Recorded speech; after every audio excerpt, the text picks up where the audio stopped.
the Johnson Wax Program with Fibber McGee and Molly.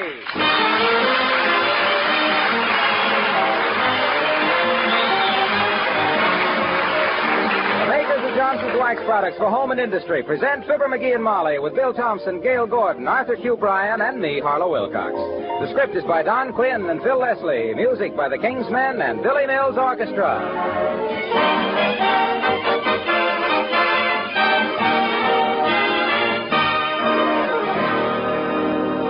Tell me, have you tried Johnson's Cream Wax on your furniture? Yes, I said Cream Wax. It's the very newest Johnson's Wax product, and believe me, it's something very special. Let me tell you about Cream Wax. In the first place, it has astonishing cleaning power.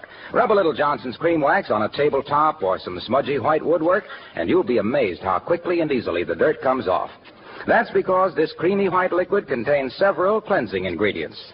But that's only one of the nice things about Cream Wax. It also contains genuine wax, so it quickly polishes up to a bright, sparkling wax luster. This Cream Wax finish is hard and satiny smooth. It lasts and lasts. Needs repolishing only occasionally. It won't get dull and smeary as ordinary oil polishes do. And the Cream Wax finish is dry. Dust and dirt can't stick to it, so dusting is really easy. Why not try it? Johnson's Cream Wax is perfect for cleaning and wax polishing all your furniture, light woodwork, and your white kitchen equipment.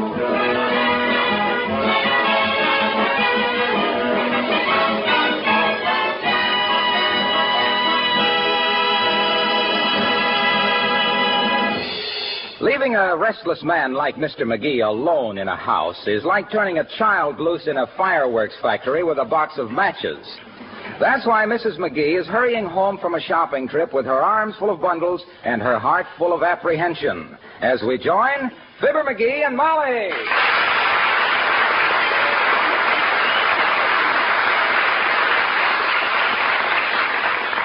Oh, I suppose it's silly worrying like this. He doesn't have to get into trouble every time I leave. But he always does. The last time I left him alone... Oh, McGee, dearie. I'm home. McGee, where are you? McGee? That's you, Molly? Come on out in the kitchen. I got a surprise for you. Oh, no, not again. Heavenly days, my kitchen. What happened? Did the stove blow up? What do you mean, did the stove blow up? Can't a man do a little cooking without a lot of nasty comment? Well, I hate to seem critical, dearie, but I haven't seen so many disgraceful-looking pots since the fat man's race at the Elks picnic. What are you making? Shrimps McGee. I beg your pardon? Shrimps McGee. It's an old family recipe I found in the attic. My grandmother brung it east in a covered wagon in 1849. The covered wagons went west, sweetheart. Not with Grandma, they didn't. That old gal wasn't going to ride 2,000 miles with the sun in her eyes. Ah, touche. Huh? I said touche. Oh. That's a French word meaning pull your dagger out of my biceps. I'm bowling tonight. Well, let me see now. I better check this recipe again. Let's see now. Hey, is there a spring house around here anyplace? A what? A spring house. The recipe says run down to the spring house and fetch a crock of butter and have Miller grind 5 ears of corn. Well, I can't do it right away, Pet. I have to oil my spinning wheel. Mm-hmm. And then go shoot some squirrels for dinner. Look, would I be prying into the family secret, sweetheart, if I asked what this mess is boiling on the stove? This mess? Why, that's the sauce. It's the sauce that's the main thing with Shrimps McGee. Yeah? Betcha. In 15 minutes, I add 2 tablespoons full of sorghum molasses, 5 drops of vinegar, a twist of an orange peel, and a pint of horseradish. A what of horseradish? A pint. It says right here that... Oh, it says a pinch of horseradish. No. Grandma's handwriting is a little wriggly. This is the trickiest recipe. Now, if that's Oscar of the Waldorf, I'll pretend I don't know you. Come in. McGee? Oh, we're out in the kitchen, Latriv. Oh. Hello there. I was just going... Good heavens, what are you doing? Moving? No, we're not moving. It's a logical question, however, sweetheart. You've got dishes out that I'd forgotten we had. I'm making Shrimps McGee, Latriv. Old family recipe. My grandmother was notorious for it. I'll bet she was. Was she terribly lonesome, McGee, after the family ran away? They didn't run away, Mr. Mayor. They were carried away. Okay. Scoff if you want to deride. But by George, when you fling a lip over this... it's time to put in the potatoes. Hand me that bowl over there, Lieutenant. Oh, yeah, here you are. Did you say potatoes? That's what I says, potatoes. What's the idea of cutting them into cubes and putting all those black spots on them? Well, the recipe says dice 7 to 11 potatoes.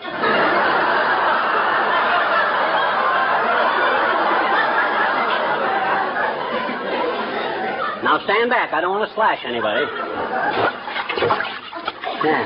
There we are. Well, I don't have to add the rhubarb and the coconuts for 12 minutes yet.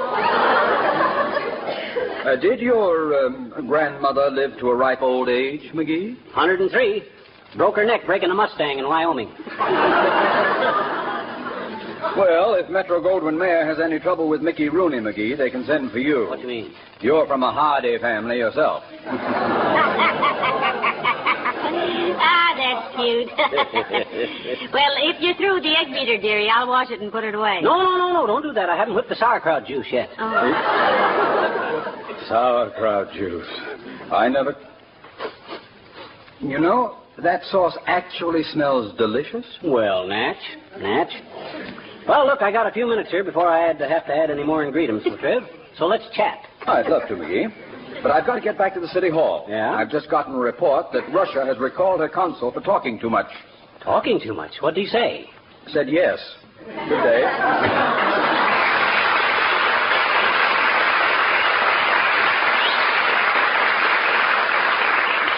My goodness, if there's one thing I don't understand, it's international politics. No, me either. Give me something simple like one of Grandma's recipes. Hey, hand me my razor there, will you, on the sink? What's the razor for? Well, the recipe says shave 3 carrots, and I got them all lathered up here ready to go. Hey there, Johnny! Hey, daughter! Oh, it's the old-timer, McGee. Anybody home, kid? Not a soul, old-timer. We went out. Oh, well, in that case, I'll come back later. Well, for goodness sakes, McGee, he left. Oh, my gosh, you should have known I was only kidding. Boy, oh boy. Just get a whiff of that stuff, will you, Molly? Don't it smell good? I haven't hardly got it started yet, and it already seems to me... Hello there, Johnny. Hello, daughter. Oh, hi, old-timer. Come on in. Yes, do, Mr. Old-Timer. We thought you'd gone. Nope. I was here a while ago, but you were out, so what's cooking, Johnny? On the front burner. Well, himself here is making shrimps McGee, Mr. Old-Timer. It's a recipe that's been handed down through his family for years. And personally, I'd hand it right back. We had something like that in our family, daughter. Yeah? It was handed down from father to son, son to grandson, grandson to nephew, and nephew to me. None of us ever cared much for it, though. You didn't, eh? What was it? Whooping cough. Well, McGee's pretty hard to please like that, too, Mr. Old-Timer. I've seen him refuse to eat curried chicken because the curry comb had a broken tooth. That's pretty good, daughter, but that ain't the way I heard it. The way I heard it, one feller says to t'other feller, he says, see where one of them Eastern hotels has got a device now that makes the bed, sweeps the floor, and airs out the room all at the same time. Is that so, says t'other feller. What is it, a vacuum cleaner gadget?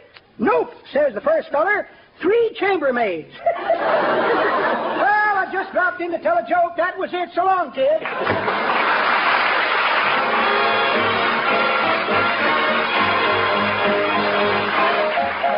Billy Mills, the orchestra, and my Adobe Hacienda.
you finish your grandmother's recipe, dearie. Yeah? My kitchen looks like an explosion in a dining car. Well, shrimps McGee is a complicated concoction, Tootsie. The only dish I know of that takes more time is acorns bordelaise. Acorns bordelaise. What's that? That's a delicacy that really takes time. Why? Well, you soak an acorn in salt water and peanut oil for 5 weeks, then plant it in rich topsoil. Yes? When the oak tree is shoulder high, you rub the bark every 2 years with nutmeg and throw away the first 6 crops of acorns. The 7th crop you store 8 months in a dry room in a white muslin bag. And then? Then you throw away the acorns, make a chef's cap out of the muslin bag, and fry yourself a manhole cover, which by that time will taste like a crepe Suzette.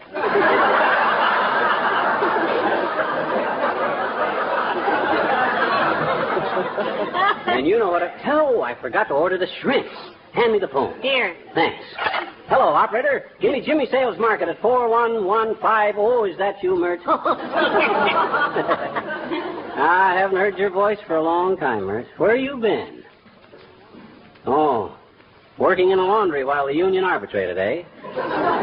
Very intelligent of her, too. Yeah. Says she wanted to iron while the strike was hot.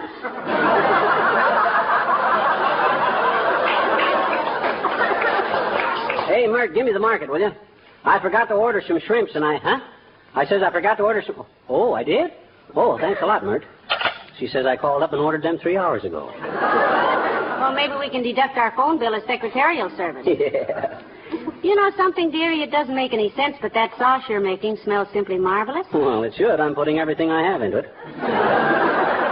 Say, you know what? Yeah? I'm going to have so much of this stuff, I should have asked Latriv to stay for dinner. I never thought of it. Well, you go ahead and cook. I'll give him a ring at the city hall. Oh, my gosh, look what I did. This pan came apart. Well, that pan's supposed to come apart, dearie. That's the double boiler. Oh. Isn't that wonderful? That's what the recipe says to use. Imagine my grandmother knowing about a thing like that. People always claimed she could look into the future. I remember one time when... Somebody at the kitchen door, McGee. Maybe the delivery boy with the shrimps. Could be. Come in. Good afternoon. I'm Mr. Wilcox, representing the Johnson Wax people of Racine, Wisconsin. I noticed that your car in the driveway is... Oh, it's you. Who'd you expect to find in our kitchen, Junior? Al Jolson with his songs of yesterday and his bank account of tomorrow?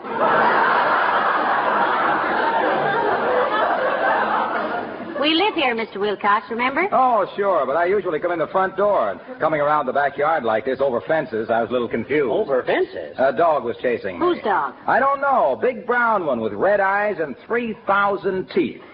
I think it was an Afghan. Well, it couldn't have been so vicious then, Mr. Wilcox. You know, my Aunt Sarah's crocheted several of them, and all they do is lie across the foot of the bed. An Afghan is also a dog, Molly. That'd be old Will Conley's dog down the street, Junior. Very gentle animal until it takes a dislike to somebody, and he hasn't found anybody he likes yet. Why was he after you, Mr. Wilcox? Well, he thought I was trying to steal Mr. Connolly's car, I guess. Were you? No, I was just polishing it up for him with car new. Did old Conley ask you to polish his car, Junie? Well, no, he didn't. Mrs. Connolly did. Oh. She told me to show him how simple it was with car new because he was so lazy he wouldn't do anything unless it was easy. He was watching me out the window. Yes, and then? Well, I started applying car new, rubbing just hard enough to loosen the grime, and then let it dry to a white powder, you see. Mm-hmm. Well, as long as you're wound up, schoolboy, finish the fit. Well, that's really all there is to polishing a car with car new. After it dries, you just wipe it off. Cleans and polishes in one easy application. That's why it's the most popular car polish on the market. With car new, you get more pride with less perspiration. You see... What's the matter, Waxy? What do I smell? What's cooking? It's wonderful. Why, it's the sauce McGee is cooking, Mr. Wilcox. He's making shrimps McGee for dinner. Yeah. Makes your taste buds burst into bloom, don't it, Bud? You like shrimps? Stay and have dinner with us. Can you, Mr. Wilcox? Can I? Why, kids, you've saved my life. My wife isn't cooking dinner for me tonight anyhow. She isn't. Why not? Why should she? I'm eating with you. Well, call me when the shrimps are ready. I'll be in the living room reading your book. You know, this might turn out to be quite a party, dearie. Well, we got plenty of stuff. See if you can get Doc Gamble and Wimple to come over, too. All right, I will. And, dearie, Uh-huh. when you fill all the pots and pans in the kitchen, there are 2 laundry tubs in the basement and a sprinkling can in the garage. Let me know if there's anything I can do for you. Okay, Snooky. Ah, there goes a good kid. She thinks I'm making half of this recipe up as I go along. But she's so wrong. I'm making it all up. If my grandmother ever had it... Come in. Hi, Mr. Wilcox. Where's Mr. McGee? She's out in the kitchen, Teeny. Oh, thank you. Hi, Mr. McGee. Oh, hello there, Teeny. Now, don't get in my way now because I'm very busy. Sure looks like it, I bet you. What you cooking, mister? Special recipe, sis. Shrimps McGee. Been in the family for 100 years. Oh, and they're still good? The recipe, sis, not the shrimps. Now, look, I'm a very busy man. Was there anything you wanted? Sure. Okay, let's have it. I got a little problem in arithmetic, mister. You have, eh? Yes, I says you have, eh? You have what? A little problem in arithmetic. Oh. You? Me? Yes. I know it.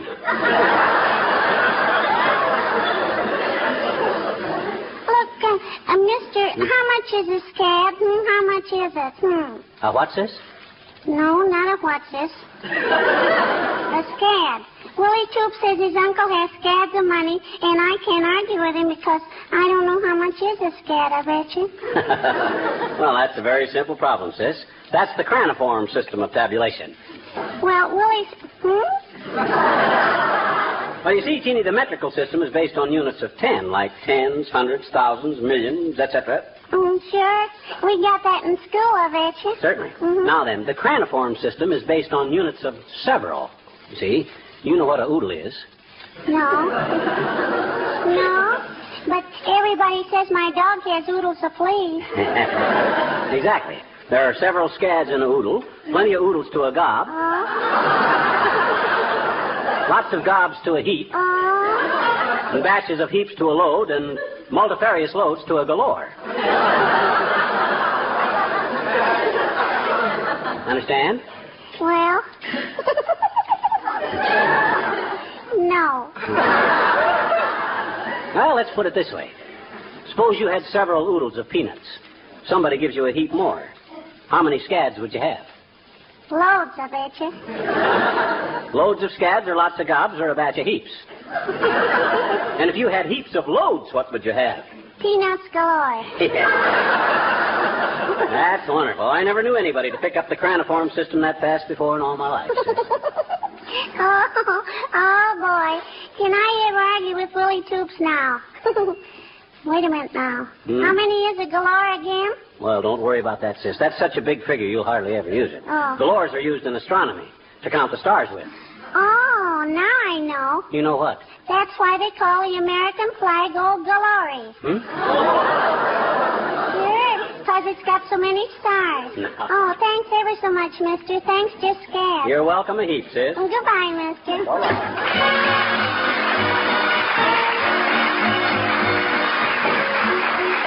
King's Band, that's the Possum Song. Way down south of the Mason-Dixon, there's a man who's really fixin' to match those taters in his bin with possum meat. He's aiming his gun way up there in 6 tall, slim, slick sycamore sapling. Possum up a tree, somewhere up in one of them sapling. Possum laughing at me. Hound dog baying, nobody's saying. Possum on a limb, he done hid in one of them sapling. I'll get even with him. Get a going feet, gotta run with my gun. Beat it over yonder to the hollow. Moon is shining bright on the treetops tonight. Possum ain't far, bar, bar. 6 tall, slim, slick sycamore sapling. Possum on the loose. He's been stealing all of my chickens. Now I'll cook his goose. Look at here now. Possum know he's in a jam. He go good with candy yam. Aim that rifle to the left, a trifle. Wham! I got him. No, you didn't. Never shot him. Can't you see? Howdy, be. Still up in that tree. Get a going feet. Gonna run with the gun. Take another beat on the critter. Moon is shining bright on the treetops tonight. Possum ain't far. Why, there we are, there. Why? Far way up in them 6 tall SS sycamore sapling. Possum, show your skin. He's been stealing all of my chickens. To shoot him ain't no sin. Moonlight shining in my eye. Miss that possum and I'll die. Doggone moonlight, doggone eyesight. Oh, I miss that possum, I miss that possum, I miss that possum again. That's right, the dance band.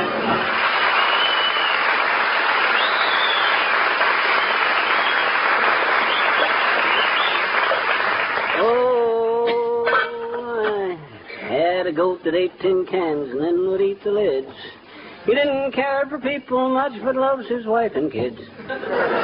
Oh, the monkey and the cocoa. Hey, Molly, is everybody here? Everybody but Mr. Wimple, dearie. Mayor Latrivia and Harlow are in the other room, and Dr. Gamble just arrived. Oh, fine. Yes, and say, if this concoction of yours is as good as it smells, McGee, you can sign me up as a regular boarder. It does smell good, doesn't it, Doctor? It certainly does. I can hardly... What are you doing now, Prudence?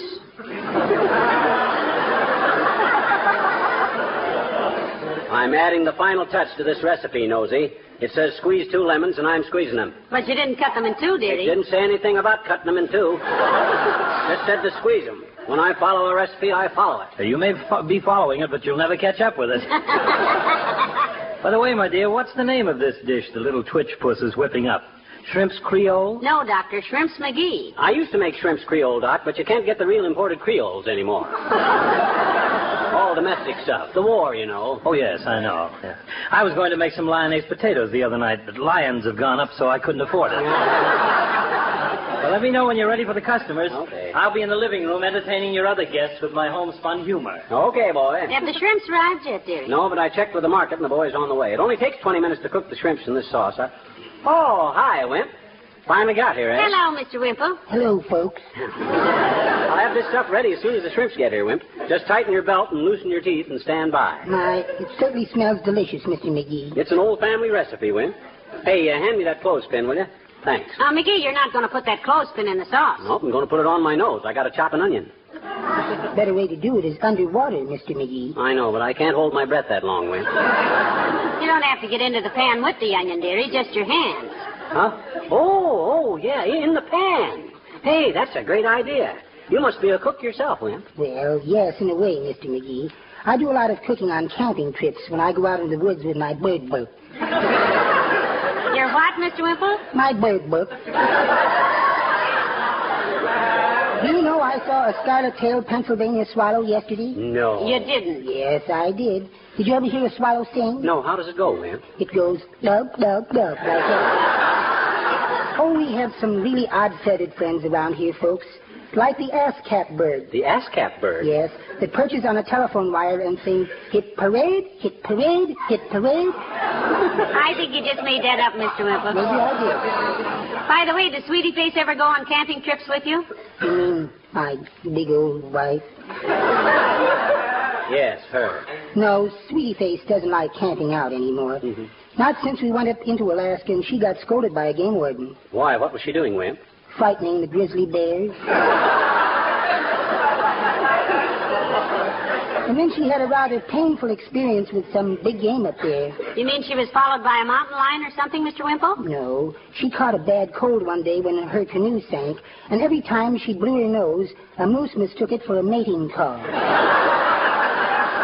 Heavenly days. Well, how did her canoe happen to sink? Strike a snag or something? No, somebody had deliberately punched a little hole in the bottom of it. Well, how do you know somebody did it deliberately? Oh, I know, all right. Well, I'm afraid I'm a little in the way here. I'll go join the other fellows. Besides, I think I saw some stuffed dates on the coffee table. You know, McGee, I used to feel sorry for Mr. Wimple, but I'm beginning to wonder. Me too. When it comes to Sweetie Face, he has more dirty tricks than a bridge game in a coal mine. Hey, those shrimps ought to be here any minute. How many did you order, sweetheart? Oh, plenty. A whole pound. A pound? Why, good heavens, McGee, that would barely be enough for you and me, to say nothing of all those hungry men. What? Don't they swell up like beans? No. Oh, my gosh. Are you sure? No. Oh, it's too late to get any more. The market's closed by now, and I'm... Come in.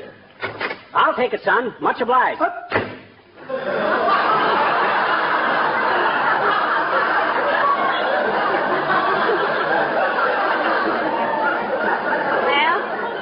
What are you going to do, McGee? You've got enough sauce there for 7,000 shrimp and enough shrimps for 3 ounces of sauce. Well, don't worry, kiddo. I got out of worse jams than this. I remember one time... Well, I'll be... Why, these aren't shrimps. These are sardines. I told that market distinctly to send me shrimps, and look at this. Sardines. Sardines? What was that? Sardines. Sardines in that beautiful sauce? Sardines? That reminds me. I have a very important council meeting. Excuse me. Sardines, my goodness, come to think of it, Sweetie Face doesn't know where I am. I'd better be going home. Well, good night, folks. Mr. Wimple. I'd love to stay myself, but I just got word from the hospital. Serious case. Compound resumption of interior delostrum. I'll be back if I can make it. Thanks anyway. But, Doctor, Hey, Doc hasn't got his car here. I better drive him. Hey, Doc, wait a minute. I'll take you to the hospital. Oh. Well, what do we do now, dearie? Well, that's simple. We sit down and have ourselves a nice platter of shrimps McGee. With those sardines?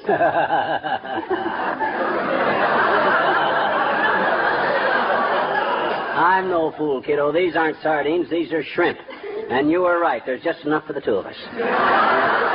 What would Madame like for an appetizer?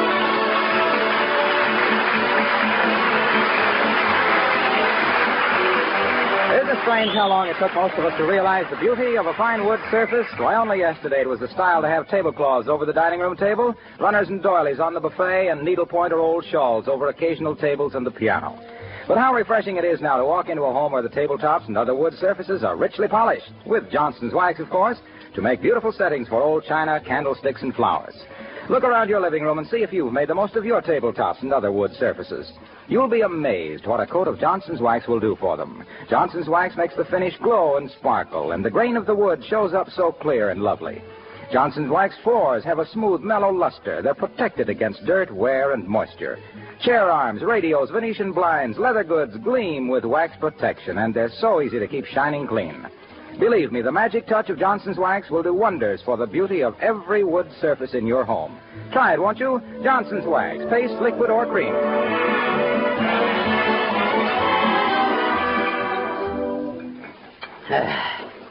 Yeah, that's the last of it, kiddo. Not bad, eh? Best shrimp I ever ate. Yep. I'd like to propose a toast, dearie. Whom to? To your grandmother. Oh. May she rest in peace and in the knowledge that the McGee tradition of culinary perfection is being carried on. Thank you. May I ask one question? Pray do. Where do we keep the bicarbonate of soda? I have it right here. Oh, good night. Good night, all.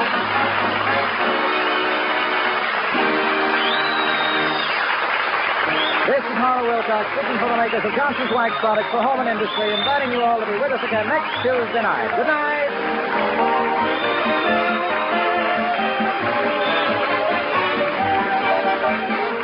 This is NBC, the national broadcasting company.